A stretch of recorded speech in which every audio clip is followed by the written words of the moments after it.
je suis avec Laura Choisy. Choisy et Medou Desbois. enchantée. Enfin, enchantée, on se connaît depuis 6 heures. Tu peux nous faire le contexte? Là, on est où, Laura?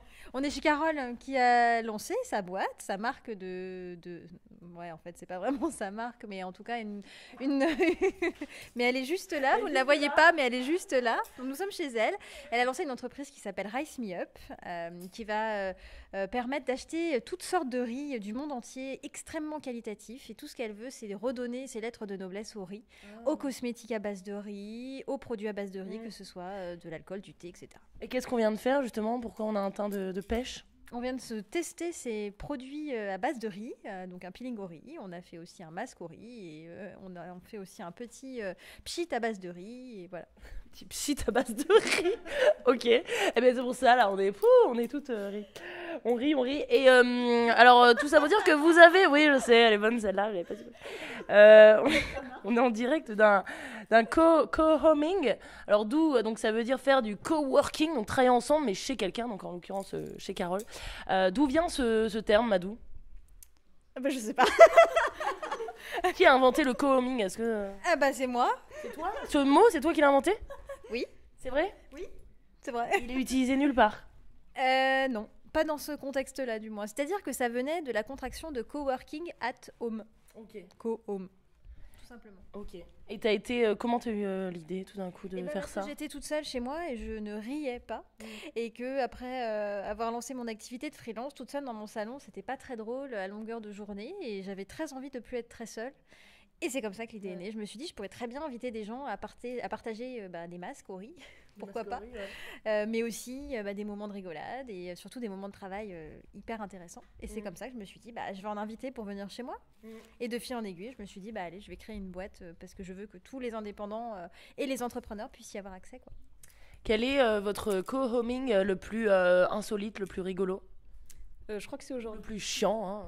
Alors le plus fun et le plus rigolo, je crois que c'est aujourd'hui. C'était chez Jacques. C'est aujourd'hui parce que du coup, on a été à la fois cobaye, on a bossé un peu pour Com aussi, nous, parce que quand on fait du coming, on travaille aussi pour nous. Et puis on a fait des découvertes, on a fait du covoiturage, voilà, pas mal d'expériences aujourd'hui. Tout ça sous la pluie, donc c'est sympa, c'est assez atypique. Et ouais, en plus, on découvre Saint-Julien de Courcelles, qui est quand même une bourgade très sympathique. Saint-Julien de Concelles. Nous ne sommes pas rue de Courcelles. Oui, non, c'est différent. Saint-Julien de Concelles. Et alors, pourquoi, la question classique, pourquoi le co-homing, c'est mieux qu'un espace de coworking dit classique, dirons-nous? Alors, le co-homing n'est pas... Le co-homing n'est pas mieux que le coworking. Oui, c'est différent. C'est différent. Par exemple, même moi, en tant que fondatrice de Co-home, j'adore coworker dans un espace de coworking. Mais pour moi, le co-homing, c'est vraiment être chez les gens et ça crée tout de suite une intimité immédiate, même si on ne se connaît pas. Voilà, à la fin de la journée, on aura vraiment partagé quelque chose. Hier, on a été interviewé par 20 minutes, Nantes, qui est venue chez un co-homer. Et quand elle est rentrée, elle a dit « Mais vous vous connaissez depuis quand? Vous êtes super potes et tout. » Mais non, on s'est rencontrés il y a 5 heures. Et voilà, c'était le fait qu'on déjeune ensemble, on a des mêmes problématiques et à la fin de la journée, on s'est créé une bonne ambiance, quoi. C'était top. Une bonne ambiance, mais aussi un réseau, des rencontres, des potentiels partenariats et tout ça dans une ambiance hyper conviviale chez les gens. Voilà. Le co-homing a vraiment créé des beaux projets? Vous avez fait naître des beaux projets? Alors moi j'ai un exemple que j'aime beaucoup dire, c'est que en février chez moi, il y a une jeune diplômée qui en février. J'ai entendu en février. En février, on fait de la vrille. Il y a quelqu'un qui est venu vriller chez moi en février. C'était une jeune diplômée, on était 5. Et elle cherchait du travail, donc elle venait poster ses CV depuis mon salon. Et à midi, on déjeune tous ensemble. Et elle dit « moi, je cherche un boulot dans une start-up culinaire. Est-ce que vous n'auriez pas des contacts qui pourraient peut-être m'aider ?» Et il se trouve qu'à la fin de la journée, elle a décroché 3 entretiens d'embauche dans une start-up culinaire chaque fois. Et 3 semaines ou 2 semaines plus tard, elle m'a envoyé un petit message sur Facebook me disant j'ai trouvé un boulot dans une start-up culinaire grâce justement au contact qu'elle s'était fait dans mon salon. Et ça, c'est vraiment une belle histoire et on en a d'autres comme ça. Et là, qu'est-ce que... Il y a combien de gens comme nous? Parce qu'il y a de plus en plus en fait, de freelance et tout. En fait, c'est aussi pour ça qu'on fait le Tour de France, parce que là, en même pas 6 mois, on a 3000 inscrits dans toute la France. mais pas forcément des gens qui sont regroupés. Donc on les rencontre et on essaye justement de créer la rencontre pour qu'ils puissent se mettre à Comé. Donc l'intérêt de notre Tour de France, c'est parce que justement on commence à avoir pas mal d'inscriptions dans toute la France. Vous êtes allé où ? On a fait, alors on a commencé à Paris, on a fait Lille, on est à Nantes aujourd'hui. La semaine prochaine, on est à Bordeaux et fin juillet, on est à Lyon. On va rapidement arriver à Toulouse parce que ça démarre bien. Ils ont déjà commencé à Comé. Donc voilà, et puis ça va se faire au fur et à mesure de là où ils commencent à avoir une petite émulsion. Qui sont les co-homers les plus chauds ? En fait, ça dépend de la définition de chaud, mais bon. On se rend compte qu'on a par ville ou par région, on a des profils complètement différents. Par exemple, à Lille, on a beaucoup de femmes, beaucoup plus de femmes d'ailleurs, qui sont freelance. À Lyon, on a beaucoup d'hommes entrepreneurs. En fait, ça dépend un peu de... Faut que j'aille à Lyon. Voilà. Tout dépend des objectifs. Mais t'es pas la première à vouloir faire des rencontres. Mais après, ça dépend des profils. Ça dépend c'est comme ça marche aussi beaucoup par le bouche à oreille. Il suffit que ce soit un homme entrepreneur, forcément, il va ramener pas mal dans son entourage de gens entrepreneurs. Donc, pour l'instant, ça dépend. Et c'est pas forcément les mêmes profils. Et c'est pas forcément les mêmes attentes non plus. Est-ce qu'on pourrait imaginer un co-homing ambulant ?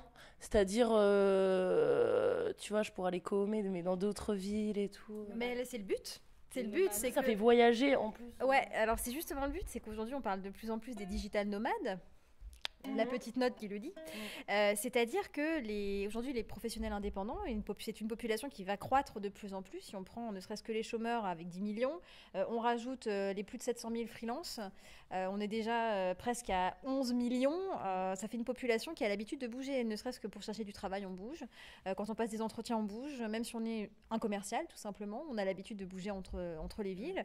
Quand on est en développement d'entreprise, on peut avoir besoin d'aller voir ses fournisseurs, donc se déplacer sur place, là où se trouvent les personnes qui vont faire le business. Donc au contraire, l'idée de n'avoir aucun engagement à utiliser la plateforme permet de s'en servir quand on en a besoin et surtout où on en a besoin. Et est-ce que vous pensez que ça peut intéresser aussi des entreprises ? Ah, complètement. Je sais pas si vous avez déjà été en contact avec on travaille parfois avec des startups surtout, parce que les startups ont envie de justement permettre à leurs salariés, leurs premiers salariés, de vivre l'expérience qu'ils préfèrent. Il y en a beaucoup qui ont envie d'être nomades. Donc nous, on leur propose la solution du co-homing en disant, vos salariés, ils ont envie de bouger, ils ont envie de rencontrer du monde, mais qui co-home ?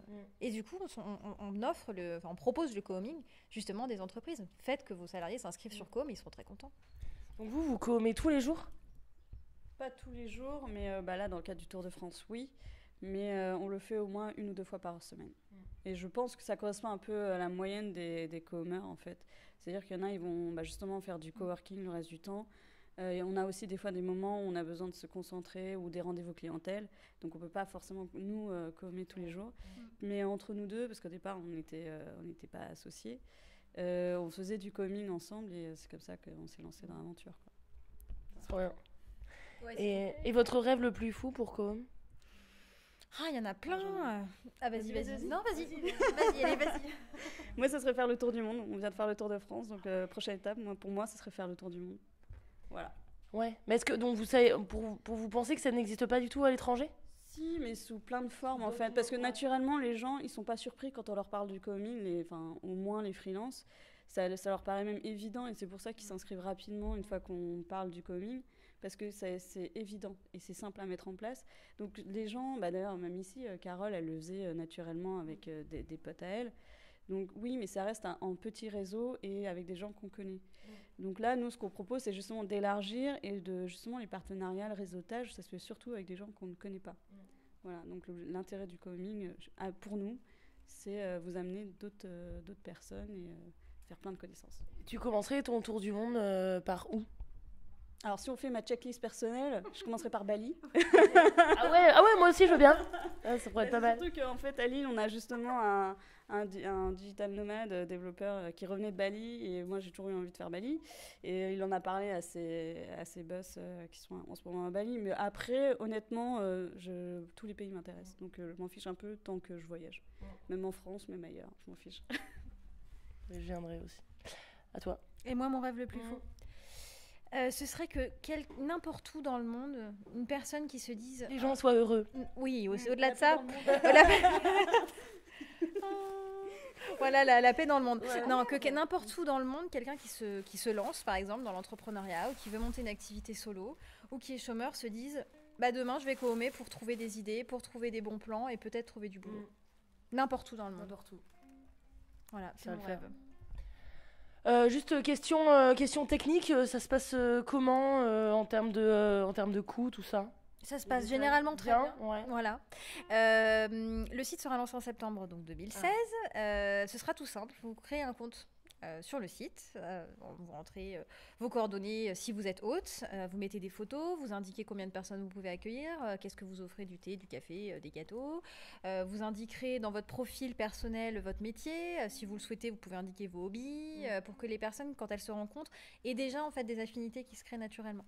Et quand vous êtes hôte, vous aurez simplement à activer sur votre calendrier les jours où vous souhaitez accueillir. Il n'y a aucune obligation. Vous pouvez accueillir une fois par semaine, 2 fois par mois ou 1 fois par an ou tous les jours. Il suffira juste sur un calendrier d'activer les journées. Et ensuite, vous recevrez des demandes. Les accepterez ou pas, parce qu'il n'y a pas d'obligation non plus à accepter quelqu'un. Moi, je sais que quand on a commencé la première version test du site, il y a eu une fois un co-homer qui m'a demandé je peux venir chez toi à la date que tu as proposée, mais son profil était entièrement vide. Il n'y avait ni photo, ni métier, ni prénom. Je lui ai dit écoute, remplis ton profil, refais la demande et j'accepterai sans doute avec grand plaisir. C'est ce qu'il a fait et voilà, tout s'est très bien passé par la suite. Très bien. Et on pourra noter les gens, tout ça, ou pas? Complètement. Il y aura la possibilité des mots de d'amour. noter exactement les notations pour créer de la confiance justement, sur des critères qui seront bien précis. On pourra autant noter les personnes qui reçoivent que les personnes qui ont été reçues. On pourra noter l'appartement aussi. Parce que moi, je sais que si je vais chez quelqu'un et que je me rends compte que c'est pas du tout propice pour le travail, je vais le dire. Comme ça, il y a d'autres personnes qui ne viendront pas en se disant ah ouais, je vais super bien me concentrer. Et sur place, ce sera pas forcément le cas.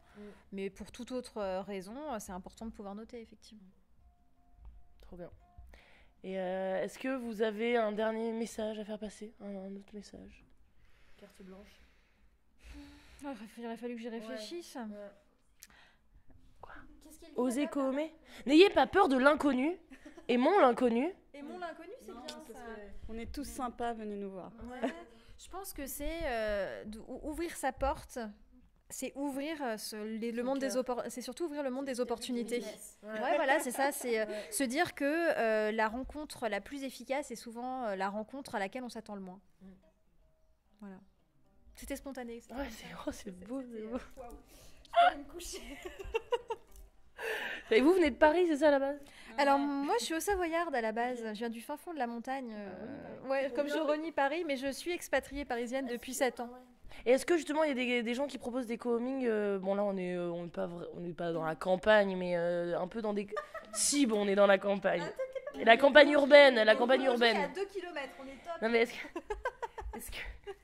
est-ce qu'il y en a qui proposent des co-homing dans des lieux vraiment insolites, cachés?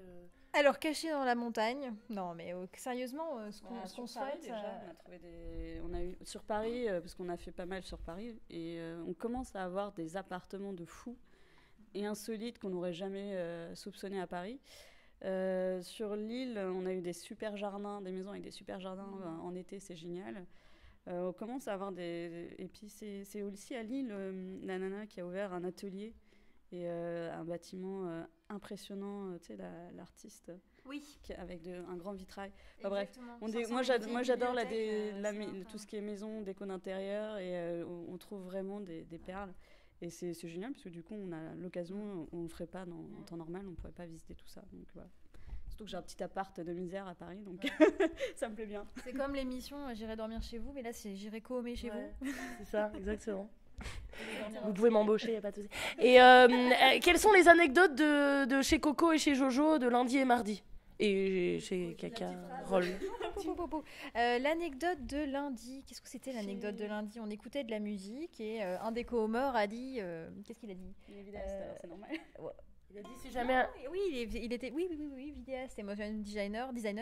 Et on avait mis de la musique et on disait ça va, c'est pas trop fort. Il dit ah non, moi j'aime plus c'est fort, plus j'aime ça. D'accord. Okay. Ça c'était lundi. Pas mal. Et mardi, qu'est-ce qu'on a eu mardi? Le moment insolite mardi, c'est quand Philippe a ramené une bouteille de vin rouge et qu'on a partagé un super moment convivial. Les oursons en guimauve aussi dans l'après-midi. Pas mal. Ouais, c'était pas mal. Et là, aujourd'hui, c'est le test des cookies sans gluten à base de farine de riz et de noix de pécan.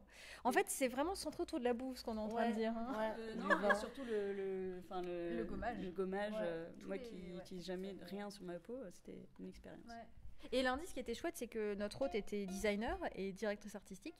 Et elle faisait un challenge qui était sur 36 jours, faire un abécédaire entièrement créé par elle. Elle imaginait chacune des lettres et elle rajoutait les nombres de 1 à 10. Et du coup, elle nous a montré son travail et ça, c'était super chouette aussi. C'était un beau moment, ouais. Ah, et il y avait aussi une entrepreneur qui créait de la peinture sur soie. Sur soie. De la soie. Ah. sur soie. De la peinture sur soie, elle fait des foulards. Et donc, elle est passionnée de ça. Et aujourd'hui, elle a sa propre marque de peinture sur soie. D'écharpe. Voilà. Et c'était trop cool. Voilà. C'est trop bien. Pour finir, Madou, je veux bien que tu nous fasses un petit air. Alors. Magnifique. Vraiment, tu vois, je n'arrive pas à enlever le micro du Yuku. Fais-nous Somewhere Over the Rainbow. Ah oui, en chantant, on chante. Alors chante. En chantant. Ouais. Somewhere Over the Rainbow. Sky. Merci, bravo.